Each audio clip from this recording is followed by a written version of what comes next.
A Taste of Freedom, page 46. Quote, "The Buddha was enlightened in the world. He contemplated the world. If he hadn't contemplated the world, if he hadn't seen the world, he couldn't have risen above it." The Buddha's enlightenment was simply enlightenment of this very world. The world was still there.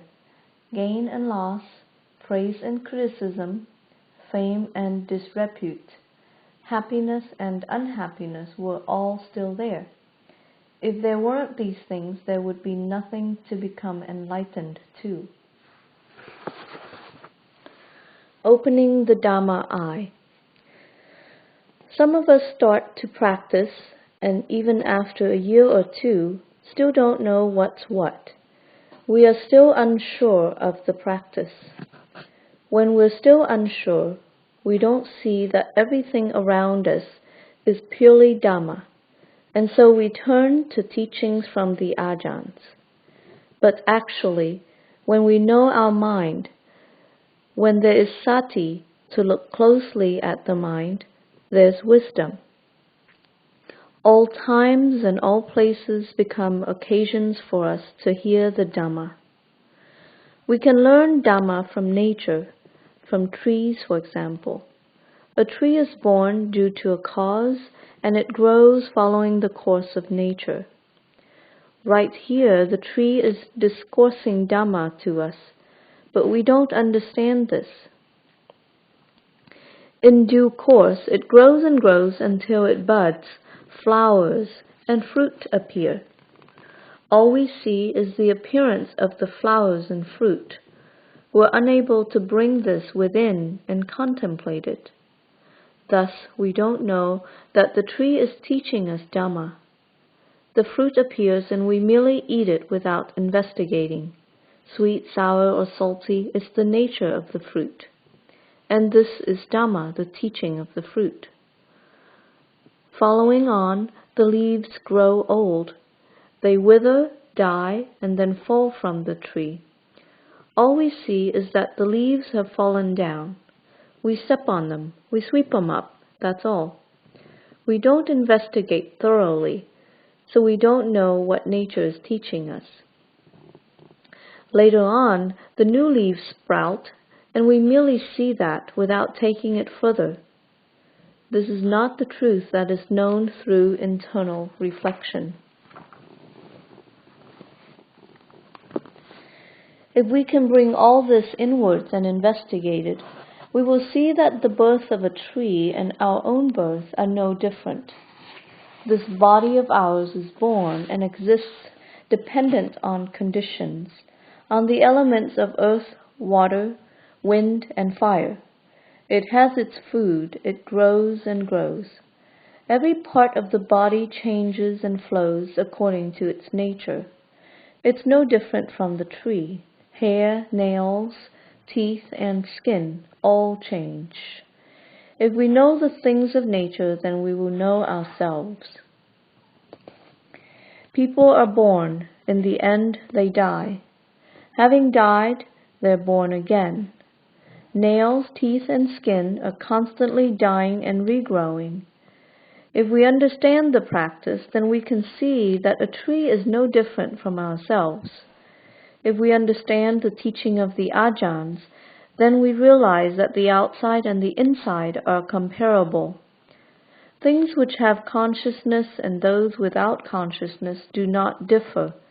They are the same. And if we understand this sameness, then when we see the nature of a tree, for example, we will know that it's no different from our own 5 khandhas, which are body, feeling, memory, thinking, and consciousness. If we have this understanding, then we understand Dharma. If we understand Dharma, we understand the 5 khandhas, how they constantly shift and change, never stopping. So whether standing, walking, sitting, or lying, we should have sati to watch over and look after the mind. When we see external things, it's like seeing internals. When we see internals, is the same as seeing externals. If we understand this, then we can hear the teaching of the Buddha. If we understand this, then we can say that Buddha nature, the one who knows, has been established. It knows the external, it knows the internal. It understands all things which arise. Understanding like this, then, sitting at the foot of a tree, we hear the Buddha's teaching. Standing, walking, sitting, or lying, we hear the Buddha's teaching. Seeing, hearing, smelling, tasting, touching, and thinking, we hear the Buddha's teaching. The Buddha is just this, one who knows within this very mind. It knows the Dhamma, it investigates the Dhamma. It's not that the Buddha who lived so long ago comes to talk to us, but this Buddha nature, the one who knows, arises. The mind becomes illumined. If we establish the Buddha within our mind, then we see everything, we contemplate everything as no different from ourselves. We see various animals, trees, mountains, and vines as no different from ourselves. We see poor people and rich people, they're no different from us. Black people and white people, no different. They all have the same characteristics. One who understands like this is content wherever he is. He listens to the Buddha's teaching at all times. If we don't understand this, then even if we spend all our time listening to teachings from the various ajahns, we still won't understand their meaning. The Buddha said that enlightenment of the Dhamma is just knowing nature, the reality which is all around us, the nature which is right here. If we don't understand this nature, we experience disappointment and joy. We get lost in moods, giving rise to sorrow and regret. Getting lost in mental objects is getting lost in nature. When we get lost in nature, then we don't know Dhamma. The enlightened one merely pointed out this nature. Having arisen, all things change and die. Things we mold, such as plates, bowls, and dishes, all have the same characteristic. A bowl is molded into being due to a cause, man's impulse to create, and as we use it, it gets old, breaks up, and disappears. Trees, mountains, and vines are the same, right up to animals and people. When Anakhondana, the first disciple, heard the Buddha's teaching for the first time, the realization he had was nothing very complicated. He simply saw that whatever thing is born, that thing must change and grow old as a natural condition, and eventually it must die. Anakhondana had never thought of this before, or if he had, it wasn't thoroughly clear. So he hadn't yet let go. He still clung to the khandhas. As he sat mindfully listening to the Buddha's discourse, Buddha nature arose in him. He received a sort of Dhamma transmission, which was the knowledge that all conditioned things are impermanent. Anything which is born must have aging and death as a natural result. This feeling was different from anything he'd ever known before. He truly realized his mind, and so Buddha arose within him. At that time, the Buddha declared that Anakhondana had received the eye of Dhamma. What is it that this eye of Dhamma sees? This eye sees that whatever is born has aging and death as a natural result. Quote, whatever is born, unquote, means everything. Whether material or immaterial, it all comes under this whatever is born. It refers to all of nature, like this body for instance. It's born and then proceeds to extinction. When it's small, it dies from smallness to youth. After a while, it dies from youth and becomes middle-aged. Then it goes on to die from middle age and reach old age, finally reaching the end. Trees, mountains, and vines all have this characteristic. So the vision or understanding of the one who knows clearly entered the mind of Anaconda as he sat there. This knowledge of whatever is born became deeply embedded in his mind, enabling him to uproot attachment to the body. This attachment was Sakya Ditti. This means that he didn't take the body to be a self or a being, or in terms of he or me. He did not cling to it. He saw it clearly, thus uprooting Sakya Ditti. And then Vichikicha, which is doubt, was destroyed. Having uprooted attachment to the body, he didn't doubt his realization. Silabhata Paramasa was also uprooted. His practice became firm and straight. Even if his body was in pain or had fever, he did not grasp it. He didn't doubt. He didn't doubt because he had uprooted clinging. This grasping of the body is called Silabhata Paramasa. When one uproots the view of the body being the self, grasping and doubt are finished with. If just this view of the body as the self arises within the mind, then grasping and doubt begin right there.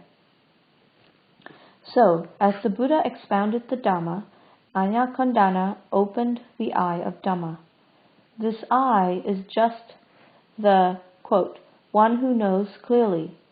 It sees anew. It sees this very nature. Seeing nature clearly, clinging is uprooted and the one who knows is born. Previously he knew, but he still had clinging. You could say that he knew the Dhamma, but he still hadn't seen it. Or he had seen the Dhamma, but still wasn't one with it. At this time the Buddha said, Khandana knows. What did he know? He just knew nature. Usually we get lost in nature, as with this body of ours. Earth, water, fire, and wind come together to make this body. It's an aspect of nature, a material object we can see with the eye.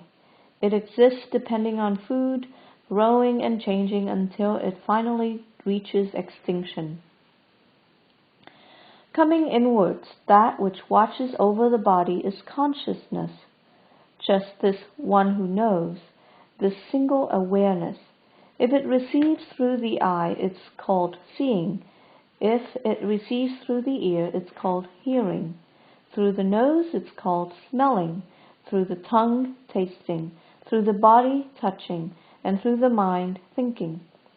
This consciousness is just one, but when it functions at different places, we call it different things.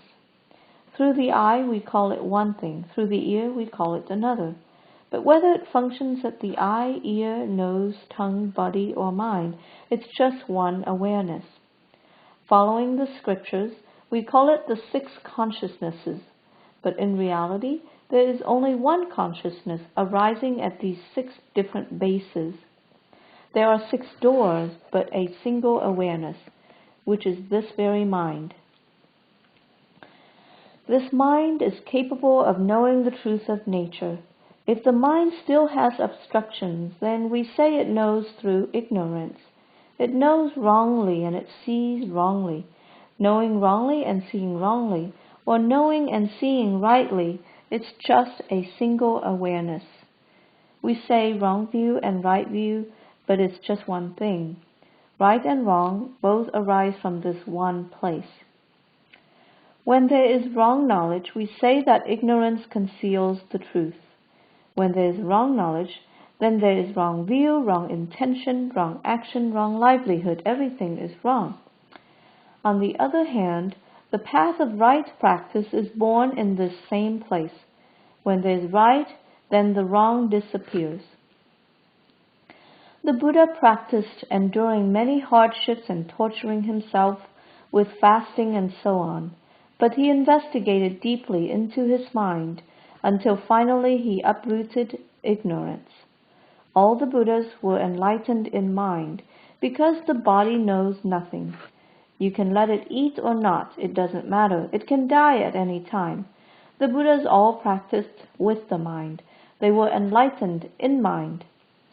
The Buddha, having contemplated his mind, gave up the two extremes of practice, namely indulgence in pleasure and indulgence in pain, and in his first discourse expounded the middle way between these two. But we hear his teaching, and it grates against our desires. We're infatuated with pleasure and comfort, infatuated with happiness, thinking we are good, we're fine. This is indulgence in pleasure. It's not the right path. Dissatisfaction, displeasure, dislike and anger, this is indulgence in pain. These are the extreme ways which one on the path of practice should avoid. These ways are simply the happiness and unhappiness which arise. The one on the path is just this very mind, the one who knows. If a good mood arises, we cling to it as good. This is indulgence in pleasure. If an unpleasant mood arises, we cling to it through dislike. This is indulgence in pain. These are the wrong paths. They aren't the ways of a meditator. They're the ways of the worldly, those who look for fun and happiness and shun unpleasantness and suffering. The wise know the wrong scriptures. The wise know the wrong paths, but they relinquish them. They give them up. They are unmoved by pleasure and displeasure, happiness and unhappiness. These things arise, but those who know don't cling to them. They let them go according to their nature. This is right view. When one knows this fully, there is liberation. Happiness and unhappiness have no meaning for an enlightened one. The Buddha said that the enlightened ones were far from defilements. This doesn't mean that they ran away from defilements. They didn't run away anywhere.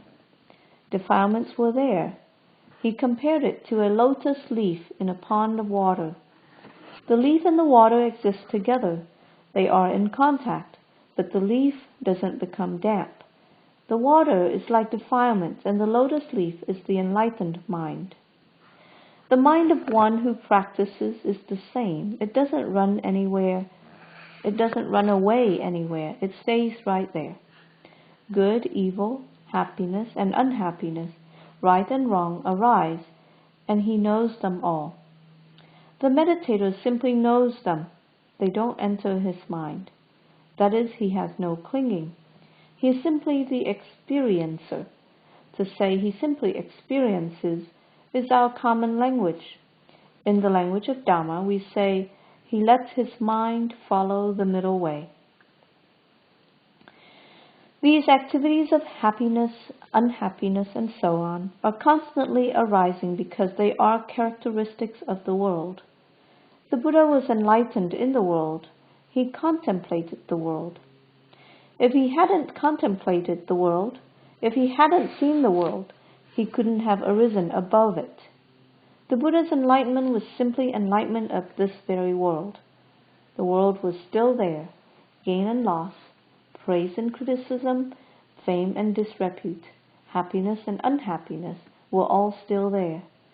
If there weren't these things, there would be nothing to become enlightened to. What he knew was just the world, that which surrounds the hearts of people. If people follow these things, seeking praise and fame, gain and unhappiness, and trying to avoid their opposites, they sink under the weight of the world. Gain and loss, praise and criticism, fame and disrepute, happiness and unhappiness. This is the world. The person who is lost in the world has no path of escape. The world overwhelms him. This world follows the law of Dhamma, so we call it worldly Dhamma. He who lives within the worldly Dhamma is called a worldly being. He lives surrounded by confusion. Therefore, the Buddha taught us to develop the path. We can divide it up into morality, concentration, and wisdom. develop them to completion. This is the path of practice which destroys the world. Where is this world? It is just in the minds of beings infatuated with it. The action of clinging to praise, gain, fame, happiness, and unhappiness is called world.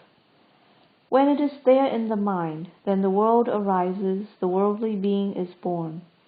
The world is born just because of desire. Desire is the birthplace of all worlds. To put an end to desire is to put an end to the world. Our practice of morality, concentration, and wisdom is otherwise called the Eightfold Path. This Eightfold Path and the 8 worldly Dhammas are a pair. How is it that they are a pair? If we speak according to the scriptures, we say that gain and loss, praise and criticism, fame and disrepute, happiness and unhappiness are the 8 worldly Dhammas. Right view, right intention, right speech, right action, right livelihood, right effort, right mindfulness, and right concentration. This is the Eightfold Path. These 2 eightfold ways exist in the same place. The 8 worldly Dhammas are right here in this very mind, with the one who knows. But this one who knows has obstructions, so it knows wrongly and thus becomes the world. It's just this one who knows, no other. The Buddha nature has not arisen in this mind. It has not yet extracted itself from the world. The mind like this is the world. When we practice the path, when we train our body and speech, it's all done in that very same mind.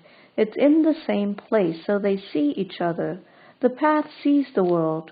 If we practice with this mind of ours, we encounter this clinging to praise, fame, pleasure, and happiness. We see the attachment to the world. The Buddha said, "You should know the world. It's bedazzling, like a king's royal carriage.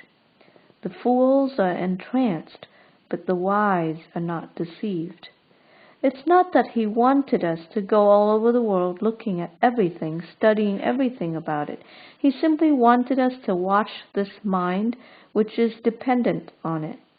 When the Buddha told us to view the world, he didn't want us to get stuck in it. He wanted us to investigate it, because the world is born just in this mind.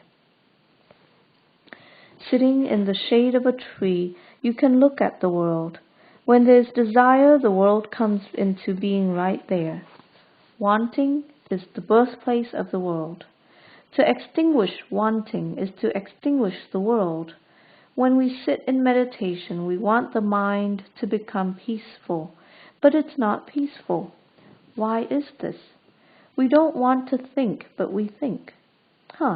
It's like a person who goes to sit on an ant's nest.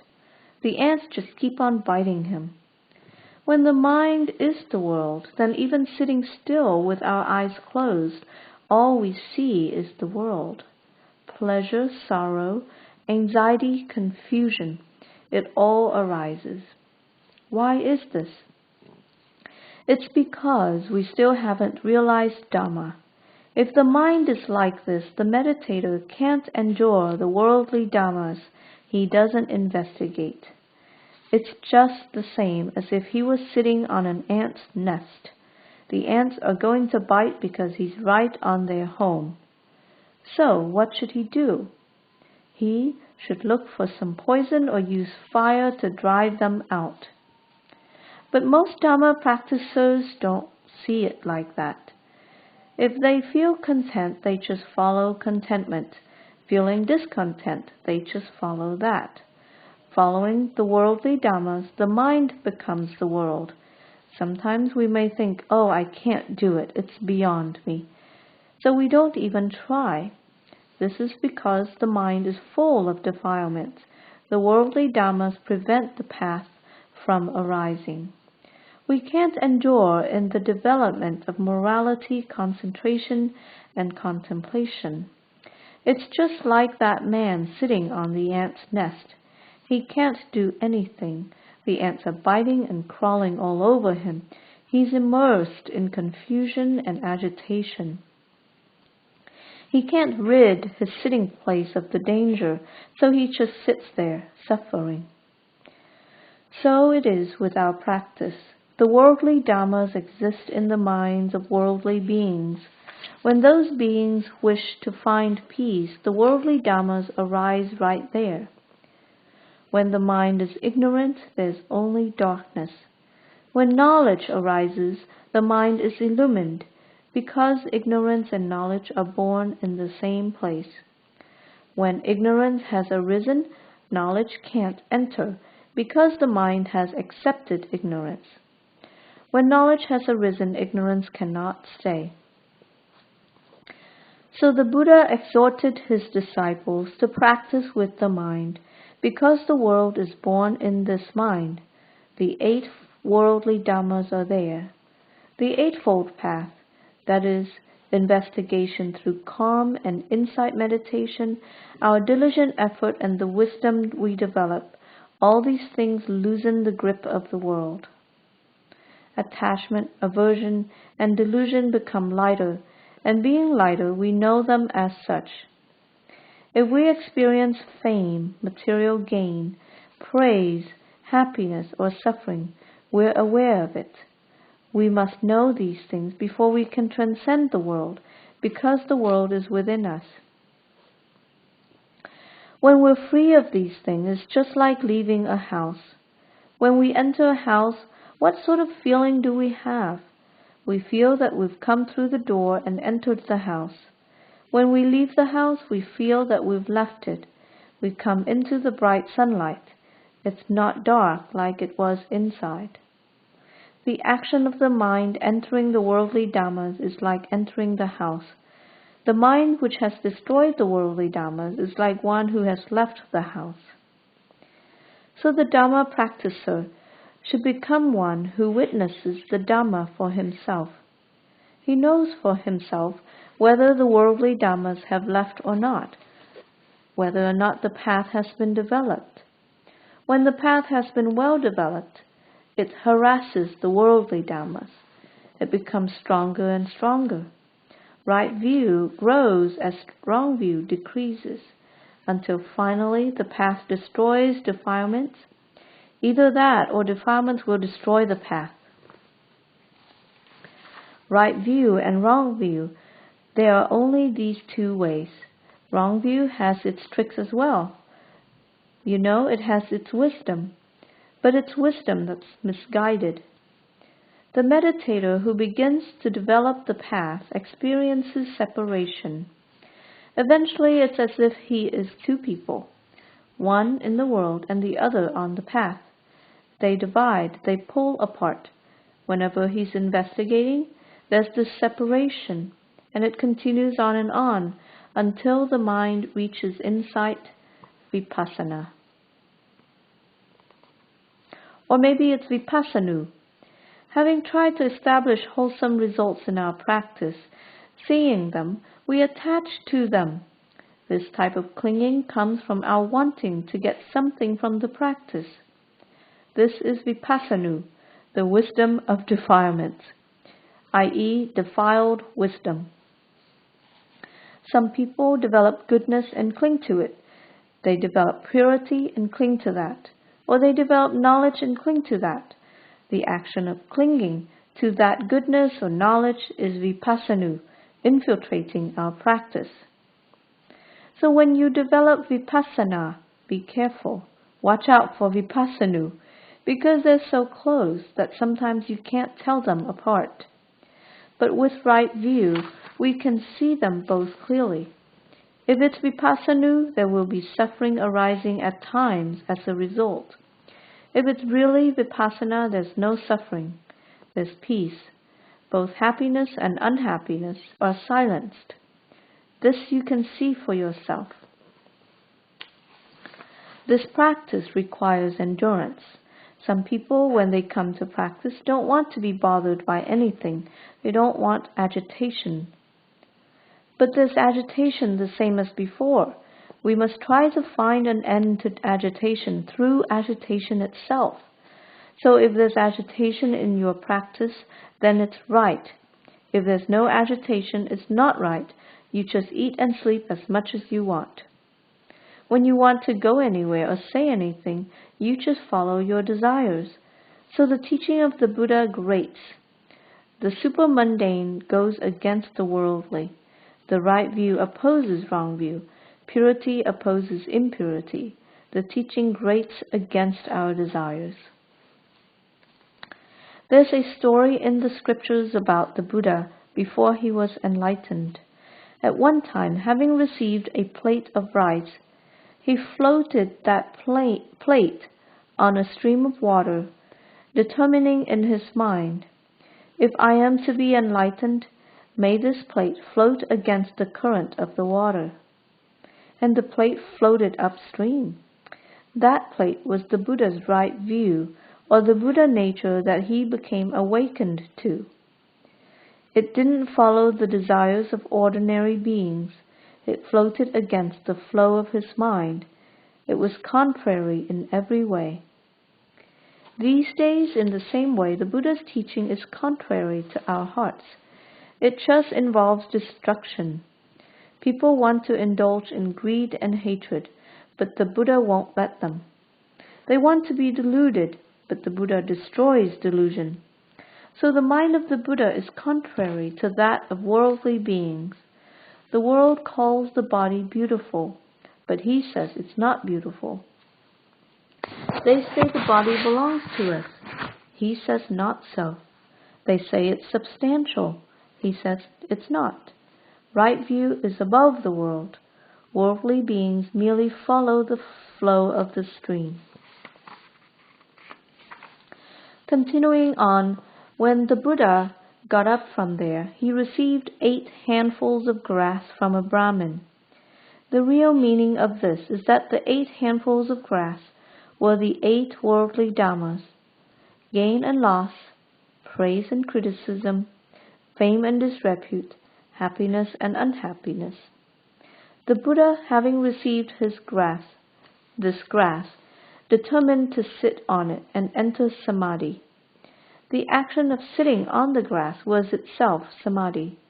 That is, his mind was above the worldly dhammas, subduing the world until it realized the supermundane.